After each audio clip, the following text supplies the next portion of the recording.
জানিয়ে দেব বাংলাদেশের রাজনৈতিক অঙ্গনের এইমাত্র হাতে পাওয়া সর্বশেষ গুরুত্বপূর্ণ সংবাদ। শুরুতেই শিরোনাম। বাংলাদেশের নির্বাচন নিয়ে আবারও ইইউ এর কড়া বার্তা। নির্বাচনে বিরোধীদের প্রতিনিধিত্ব না থাকায় পুনরায় নির্বাচনের আহ্বান। থাকছে বিস্তারিত প্রতিবেদনে। এরপর জানিয়ে দেব বিএনপি আটক নেতাদের মুক্তির দাবিতে ঢাকায় সমাবেশ করবে শুক্রবার। থাকছে বিস্তারিত প্রতিবেদনে। আরও জানিয়ে দেব বিএনপির সমাবেশের ব্যাপারে যা জানালো ডিএমপি। থাকছে বিস্তারিত প্রতিবেদনে। আরও জানিয়ে দেব বুধবার দেশে ফিরছেন মির্জা ফখরুল। থাকছে বিস্তারিত প্রতিবেদনে। সবশেষে জানিয়ে দেব জনগণের সম্পদ লুটপাটে বারবার দামি নির্বাচন বললেন রুহুল কবির রিজভী। থাকছে বিস্তারিত প্রতিবেদনে। এতক্ষণ শিরোনাম শুনছিলেন, এবার বিস্তারিত। বাংলাদেশের সংসদ নির্বাচনে বিরোধীদের প্রতিনিধিত্ব না থাকায় ইউরোপীয় ইউনিয়ন অস্বস্তি প্রকাশ করেছে এবং ভোটদানে অনিয়মের অভিযোগ তদন্ত করে দেখতে বলেছে। বাংলাদেশের বিরোধী দল এই নির্বাচন বর্জন করে। ইইউ এর পররাষ্ট্র বিষয়ক প্রধান জোসেপ বরেল এক বিবৃতিতে বলেন, ইইউ দুঃখিত যে এই নির্বাচনে বড় বড় কোনো দল অংশগ্রহণ করেনি। এই বিবৃতিতে নির্বাচনের পরিণতির দিকে মনোযোগ দেওয়া হয়। বিরোধী দলের নির্বাচন বর্জন এবং গণগ্রেপ্তারের কারণে দক্ষিণ এশিয়ার এই দেশটিতে নির্বাচন ব্যাহত হয়। বাংলাদেশের প্রধানমন্ত্রী শেখ হাসিনার ক্ষমতাসীন দলটি সংসদের 3/4 আসন পাওয়ায় তিনি পঞ্চমবারের মতো প্রধানমন্ত্রী হয়েছেন। বরেল বলেন যে ইউরোপীয় ইউনিয়ন বিভিন্ন অগ্রাধিকারের বিষয়গুলিতে শেখ হাসিনার সরকারের সঙ্গে কাজ করে যাবে। তবে তিনি জোর দিয়ে বলেন, দীর্ঘকালীন ইইউ বাংলাদেশ অংশীদারিত্বের শক্তিটা নির্ভর করছে গণতান্ত্রিক মূল্যবোধ, মানবাধিকার ও আইনের শাসনের উপর। সোমবার যুক্তরাষ্ট্রের পররাষ্ট্র দপ্তরও এই ব্যাপারে দুঃখ প্রকাশ করে যে সকল দলের প্রতিনিধিত্ব ছিল না এবং বলে এই নির্বাচন অবাধ ও নিরপেক্ষ ছিল না। হাসিনা দলের বিজয়ে চীন অভিনন্দন জানিয়েছে।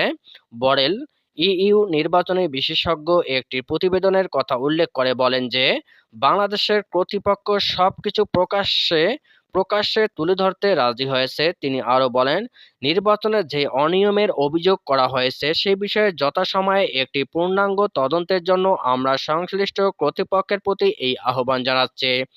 তিনি বলেন, ইউরোপীয় ইউনিয়ন নির্বাচনের সময়ে যে সহিংসতার ঘটনা ঘটেছে তার নিন্দা জানাচ্ছে এবং নির্বাচনোত্তর সময়ে সহিংসতা পরিহার করার আহ্বান জানাচ্ছে।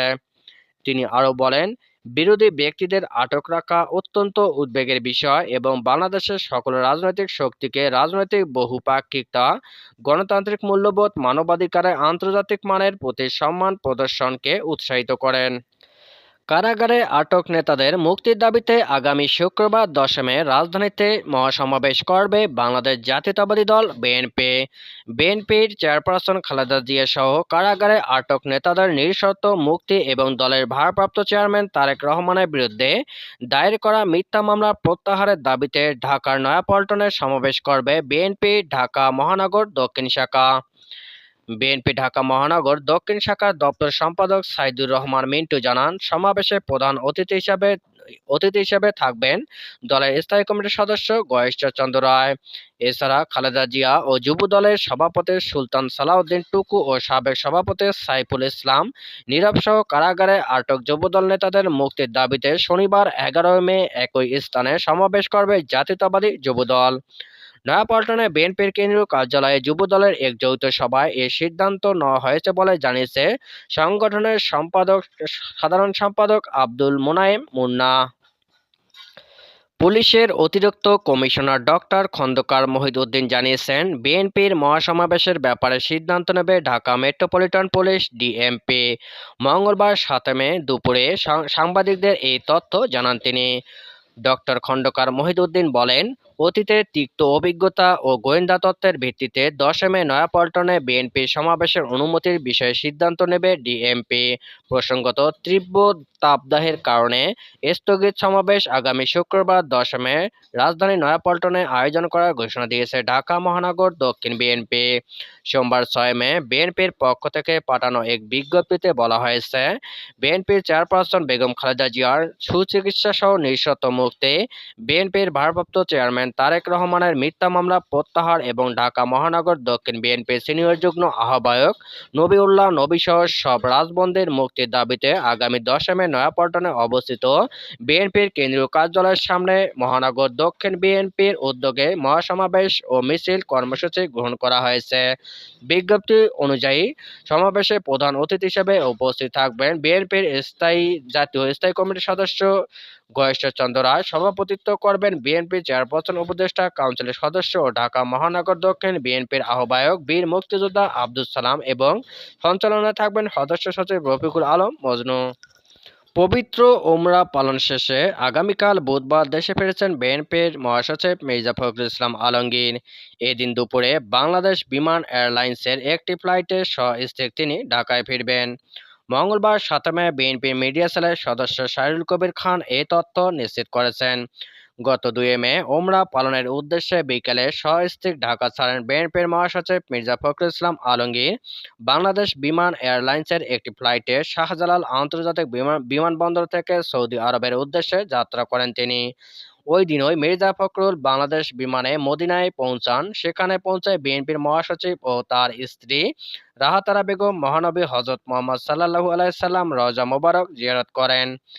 এর আগে শনিবার 4 মে ইশার নামাজের পরে মির্জা ফখরুল ও তার সহধর্মিণী রাহাতারা বেগম ওমরা পালন করেন।